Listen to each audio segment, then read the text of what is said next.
Hello friend. स्वागत है आपका हमारे यूट्यूब चैनल टेक्नोलॉजी गुरुजी में। इस वीडियो में हम लोग स्ट्रिंग पढ़ने वाले हैं फुल डिटेल्स में। ये वीडियो आपके लिए बहुत ही इम्पोर्टेंट है क्योंकि इंटरव्यू में आपको स्ट्रिंग से रिलेटेड बहुत तरह के क्वेश्चन पूछे जाते हैं। वो सब क्वेश्चंस हम लोग इस वीडियो में, सब तो नहीं बट स्ट्रिंग से रिलेटेड जो क्वेश्चन पूछेंगे उसमें कवर करने वाले हैं। और स्ट्रिंग का जितने भी है टॉपिक वो सब हम कवर करने वाले हैं वन बाय वन। ठीक है, तो इस वीडियो में हम लोग सिंपल स्ट्रिंग क्लास पढ़ेंगे। तो पहला क्वेश्चन आपको पूछेगा कि व्हाट इज स्ट्रिंग। जो मैं समझाने जाऊंगा इस वीडियो में वो आपको शायद दूसरे यूट्यूबर या फिर बुक में लिखा रहेगा, बट जिस तरीके से आपको इस वीडियो में मैं समझाऊंगा शायद ही कोई समझा पाएगा, क्योंकि आपको मैं एक एक डाउट क्लियर करूंगा। ठीक है, अब देखो, अगर आपको सिंपल कोई क्वेश्चन पूछा कि व्हाट इज स्ट्रिंग इन जावा, तो आप क्या बताओगे? आप सिंपल बताना कि स्ट्रिंग क्या है, एक सीक्वेंस ऑफ कैरेक्टर है, मतलब कि कैरेक्टर का एक सीक्वेंस है। कहने का मतलब क्या हुआ कि मान लो कि मैंने लिखा J comma A comma V comma A. अब ये क्या है? एक कैरेक्टर है। अब इस कैरेक्टर को एक सीक्वेंस में बना दोगे तो आप इसको कैसे लिख सकते हो? ऐसे लिख सकते हो ना, ऐसा। तो ये क्या हुआ, ये जो जितने भी कैरेक्टर था इस सबको हम सीक्वेंस में कर दिया, तो ये क्या बन गया? स्ट्रिंग बन गया। तो इसी पार्ट को बोलते हैं स्ट्रिंग। इसलिए बोला जाता है कि ये character of sequence, sequence of character. ठीक है, अब नेक्स्ट पॉइंट समझो। ये क्या बोल रहा है कि जावा में स्ट्रिंग क्या है? एक ऑब्जेक्ट है। अब इसका मतलब क्या हुआ? देखो, ये वाला जो स्ट्रिंग है, ये स्ट्रिंग क्या है? एक तरह से ऑब्जेक्ट है। ठीक है, जो कि सीक्वेंस ऑफ कैरेक्टर को रिप्रेजेंट करता है। समझ में आ गया? ये क्या था? ये सीक्वेंस ऑफ कैरेक्टर है और ये क्या है? ये स्ट्रिंग है। तो ये वाला स्ट्रिंग क्या बता रहा है कि ये ऑब्जेक्ट है जावा में, जो कैरेक्टर ऑफ सीक्वेंस को रिप्रेजेंट कर रहा है। ठीक है, अब यहाँ पर देखो, ये बोल रहा है कि जावा, ये जो Java dot lang dot string class, ये जो स्ट्रिंग है ना, ये स्ट्रिंग क्लास है। अब बताओगे सर, अभी आप बोल रहे हो कि स्ट्रिंग ऑब्जेक्ट है, फिर अभी आप बोल रहे हो कि स्ट्रिंग क्लास है। ध्यान देना, ये बुक में आपको नहीं समझाया गया होगा या फिर समझाने का तरीका अलग होगा। यहाँ पर ध्यान देना, ये जो स्ट्रिंग ऊपर वाला मैंने लिखा, जिसको मैंने बोला ऑब्जेक्ट, ये कौन सा स्ट्रिंग है? ये वाला, जो कि हमने एक कैरेक्टर को सीक्वेंस में मिला दिया तो ये वाला स्ट्रिंग बना। ये वाला स्ट्रिंग है, ऑब्जेक्ट वाला स्ट्रिंग ये हुआ। और ये वाला जो स्ट्रिंग है ये एक क्लास है। ये क्लास, ये क्लास के मदद से ही इस स्ट्रिंग का ऑब्जेक्ट बना पाओगे। कहने का मतलब, अभी तो मैंने इसको समझाने के लिए आपको ऐसा लिखा, ये वाला स्ट्रिंग बना दिया, लेकिन कोडिंग जब करोगे तो ऐसे स्ट्रिंग कैसे बनाओगे? तो इसके लिए हम क्रिएट करते हैं ऑब्जेक्ट। तो ऑब्जेक्ट हम किसका क्रिएट करते हैं? ऑब्वियसली क्लास का ऑब्जेक्ट क्रिएट करते हैं। तो हमारे पास स्ट्रिंग का ऑब्जेक्ट क्रिएट करने के लिए तीन तरीके होते हैं। पहला तरीका है स्ट्रिंग क्लास के माध्यम से करोगे, दूसरा तरीका है स्ट्रिंग बफर के माध्यम से करोगे, और तीसरा तरीका है स्ट्रिंग बिल्डर। ये तीनों क्या है? क्लास है। और ये तीनों क्लास का यूज करोगे आप स्ट्रिंग का ऑब्जेक्ट बनाने के लिए। ठीक है, ये जो स्ट्रिंग है इसका ऑब्जेक्ट बनाने के लिए। समझ में आया पॉइंट? तो जिसमें से अब यहाँ पर एक और क्वेश्चन आ गया कि आपने बोला कि तीनों क्लास है और तीनों का यूज हम लोग कर सकते हैं स्ट्रिंग का ऑब्जेक्ट बनाने के लिए, लेकिन स्ट्रिंग कब करना चाहिए यूज? स्ट्रिंग बफर और स्ट्रिंग बिल्डर कब कब करना चाहिए यूज? ठीक है, तो हमें ऐसे याद रखना, स्ट्रिंग क्लास जब कब यूज करोगे? जब आपका रिक्वायरमेंट ऐसा हो कि हम जो स्ट्रिंग बनाने जा रहे हैं और उस स्ट्रिंग को कोई मॉडिफाई न कर सके। समझ में आ रहा है? मान लो कि ये वाला हम ऑब्जेक्ट एक स्ट्रिंग बनाया, अब इस स्ट्रिंग को कोई मॉडिफिकेशन न कर सके या फिर इसमें कोई ऐड न कर सके, तो हम यूज करेंगे स्ट्रिंग क्लास। क्यों? क्योंकि स्ट्रिंग क्लास को हम लोग बोलते हैं इम्यूटेबल। इम्यूटेबल का मतलब हुआ कि सेम ऑब्जेक्ट पर कोई मॉडिफिकेशन नहीं कर सकता है। समझ में आ रहा है? मतलब कि मान लो कि ये स्ट्रिंग है, अब इसको कोई आकर ऐसा डिवाइड नहीं कर सकता, या फिर ऐसा कोई डिवाइड नहीं कर सकता, या फिर इसी के अंदर में कोई ऐड नहीं कर सकता है। तो अगर आपको ऐसा मतलब कि ऑब्जेक्ट बनाना चाहिए जिस ऑब्जेक्ट का वैल्यू अगर कोई सेम ऑब्जेक्ट पर अगर कोई चेंज ना कर सके, तो उसके लिए हम लोग यूज करेंगे स्ट्रिंग क्लास। क्यों? क्योंकि स्ट्रिंग क्लास इम्यूटेबल है। अब यहाँ से भी आपको क्वेश्चंस इंटरव्यू में आएगा कि स्ट्रिंग क्लास इम्यूटेबल क्यों है। इसका रीजन मैं फुल डिटेल्स में बताने वाला हूँ, डोंट वरी। अभी सिंपल वन बाय वन समझते हैं, उसके बाद हम इसका डिटेल्स में देखेंगे, ठीक है। तो इम्यूटेबल का मतलब आपने क्या समझा कि अगर मान लो कि स्ट्रिंग का मैंने एक ऑब्जेक्ट बनाया, तो उस ऑब्जेक्ट का जो वैल्यू होगा उस वैल्यू को कोई चेंज नहीं कर सकता है।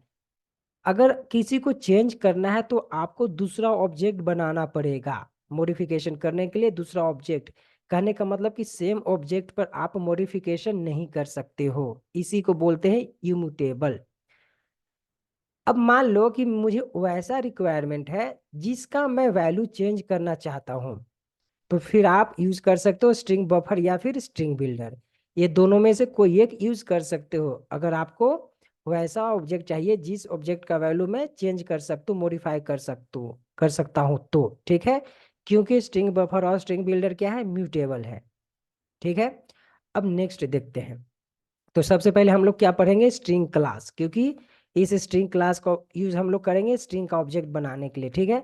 तो आ जाते हैं पहले स्ट्रिंग क्लास पे। तो हमेशा याद रखना, जब स्ट्रिंग क्लास आप यूज करोगे, तो स्ट्रिंग क्लास यूज करोगे तो उसको जो स्ट्रिंग है, ये ऑब्जेक्ट था जो स्ट्रिंग हमने बनाया था, उस स्ट्रिंग का ऑब्जेक्ट बनाने के लिए हमारे पास दो तरीके हैं। स्ट्रिंग क्लास ने हमें दो तरीका दिए है, इसको वे बोल सकते हैं। हमारे पास दो वेज है स्ट्रिंग क्लास ने दिया है मुझे स्ट्रिंग का ऑब्जेक्ट बनाने के लिए, जिसमें से पहला है स्ट्रिंग लिटरल, दूसरा है न्यू कीबोर्ड। तो सबसे पहले हम लोग स्ट्रिंग लिटरल फुल डिटेल्स में पढ़ने वाले हैं, ठीक है। अब देखो, मान लो कि आपने स्ट्रिंग लिटरल लिया स्ट्रिंग का ऑब्जेक्ट बनाने के लिए, तो हमेशा याद रखना कि इसका सिंटेक्स ऐसा होता है। कहने का मतलब कि आप पहले स्ट्रिंग क्लास लिखोगे, उसका एक रेफरेंस लोगे, आपको जो मन है आप यहाँ पर रेफरेंस दे सकते हो, S1 S2 S3 जो आपको देना है दे सकते हो, इक्वल टू डबल कोड के अंदर में आप यहाँ पर वैल्यू दोगे। मान लो कि मैंने अभी वैल्यू वेलकम दिया है, आपको जो इच्छा वैल्यू आप अपने अनुसार दे सकते हो। तो ये है पहला तरीका जिसको बोलते हैं स्ट्रिंग लिटरल। अब यहाँ पर हमेशा याद रखो, इसके दो इंपॉर्टेंट मैं पॉइंट बताने जा रहा हूँ, ये आपके लिए बहुत इंपॉर्टेंट है, जो कि इंटरव्यू में 100% पूछता ही है। पहला है कि अगर मान लो कि ये जो मैंने string S equal to welcome, ये जो मैंने स्ट्रिंग लिटरल यूज किया स्ट्रिंग का ऑब्जेक्ट बनाने के लिए, तो इसमें कितने ऑब्जेक्ट बनेंगे? तो आप बताओगे कि इसमें अभी एक ऑब्जेक्ट बन रहे हैं, और इसका जो ऑब्जेक्ट है ये किसके अंदर में स्टोर होगा? तो ध्यान देना, ये डायग्राम से समझाता हूँ। ये आपके पास दो एरिया होता है। ये जो पहले बाहर वाला एरिया है ना, ये वाला ग्रीन ग्रीन, इस एरिया को बोलते हैं हीप एरिया। और इसके अंदर में ये वाला एरिया है, इसको बोलते हैं स्ट्रिंग कांस्टेंट पूल एरिया, ठीक है। मतलब कि ऑब्जेक्ट को स्टोर करने के लिए आपके पास दो एरिया है, जिसमें पहला बाहर वाला भाग को बोलते हैं हीप एरिया, और इसके अंदर वाले भाग को बोलते हैं स्ट्रिंग कांस्टेंट पूल एरिया। तो हमेशा आप ध्यान रखना कि जब आप स्ट्रिंग लिटरल यूज करोगे स्ट्रिंग का ऑब्जेक्ट बनाने के लिए, तो उसका वैल्यू आपका स्ट्रिंग कांस्टेंट पूल एरिया में स्टोर होता है। क्लियर है? अब दूसरा पॉइंट इंपॉर्टेंट क्या है कि मान लो कि एक ऑब्जेक्ट मैंने बनाया, उसका वैल्यू दिया वेलकम, तो एक तो यहाँ स्टोर हो गया। मान लो कि एक और मैं string S2 equal to welcome बनाता हूँ, एक और ऑब्जेक्ट मैंने बनाया जिसका वैल्यू मैंने सेम रखा वेलकम।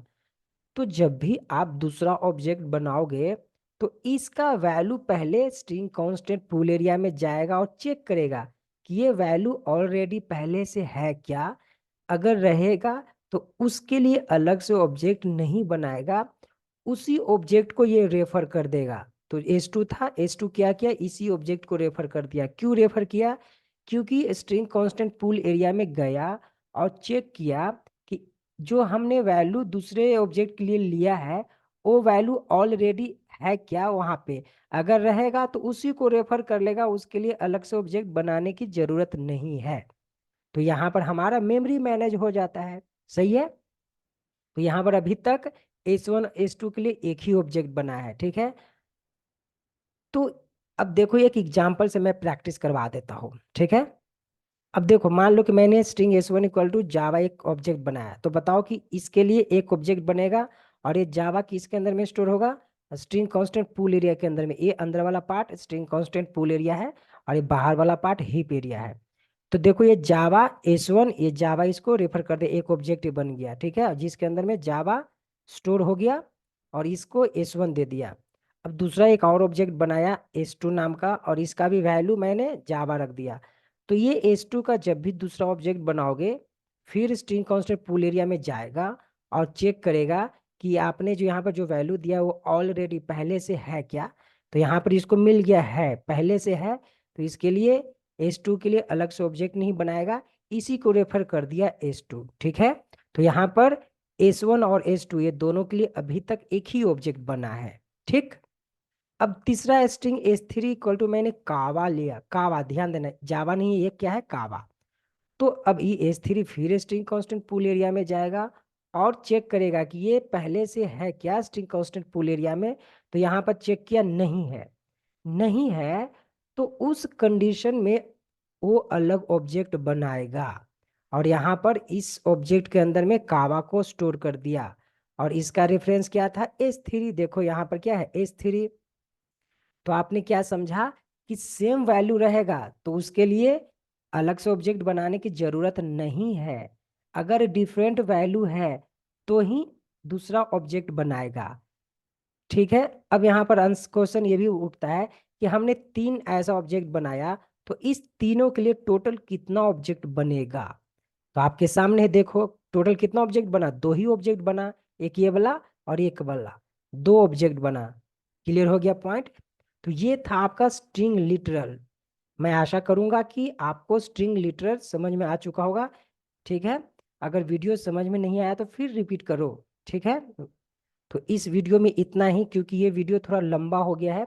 नेक्स्ट वीडियो में हम लोग इसका प्रैक्टिकल भी देखेंगे, और साथ ही में मतलब कि दूसरा वे देखेंगे, स्ट्रिंग न्यू कीवर्ड, ठीक है।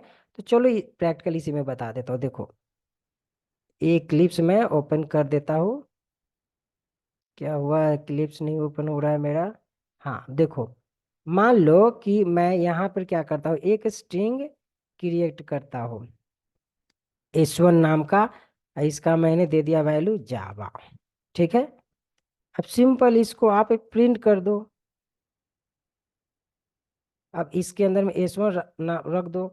अब इसको आप रन करोगे, देखो मैंने रन किया, आपका आउटपुट आ गया जावा, ठीक है। तो ये था आपका स्ट्रिंग लिटरल, जो हमने ऑब्जेक्ट बनाया। हाँ, स्ट्रिंग का ऑब्जेक्ट बनाने का ये पहला तरीका, ठीक है, स्ट्रिंग क्लास का। तो इस वीडियो में इतना है, मिलते हैं नेक्स्ट वीडियो में। धन्यवाद।